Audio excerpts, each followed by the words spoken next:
Everyone asks, how do I get rich? But here's a bigger question. How do you stay rich? Because many people make a lot of money and then lose it, not slowly, sometimes in just one bad phase. There are many ways to build wealth, but staying wealthy usually comes down to two habits. First, be a little frugal. Don't spend like the money will never end. Second, be a little paranoid. Always assume bad times can come. In one word, the secret is survival. Let's go back to 1929, the year of the famous stock market crash. One investor, Jesse Livermore, made a huge bet that the market would fall.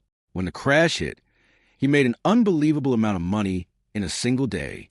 Imagine coming home and telling your family, "Relax, we are richer than ever." But in the same crash, another wealthy man named Abraham Sky was heavily invested on the wrong side. The market fell, and he was destroyed. His story ended in a very tragic way.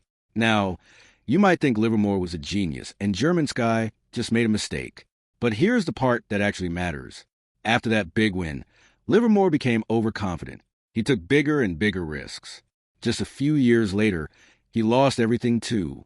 Both men had something in common. They were great at getting wealthy, but they were bad at staying wealthy. Getting money usually requires risk and confidence.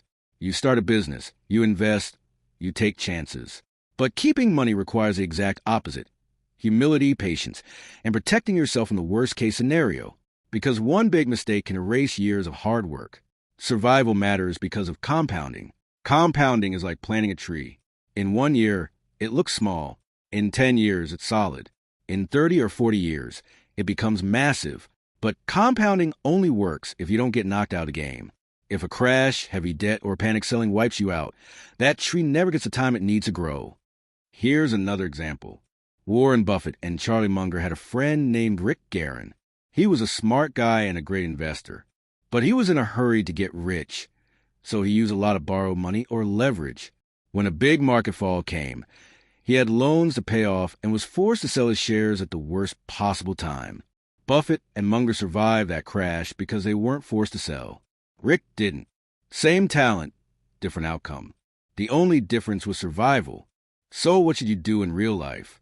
Here are 4 survival rules anyone can follow. First, avoid heavy debt for your investments or your lifestyle. Debt removes your freedom. Second, keep an emergency fund so you don't have to sell your investments in a panic. Third, diversify and be patient. Never bet everything on just one idea. And finally, play the long game. Wealth isn't made in 1 year. It's built by staying in the game for many years. If you found this helpful, the next video will be about how to build a survival portfolio, including specific categories and allocation ideas. I'll see you there.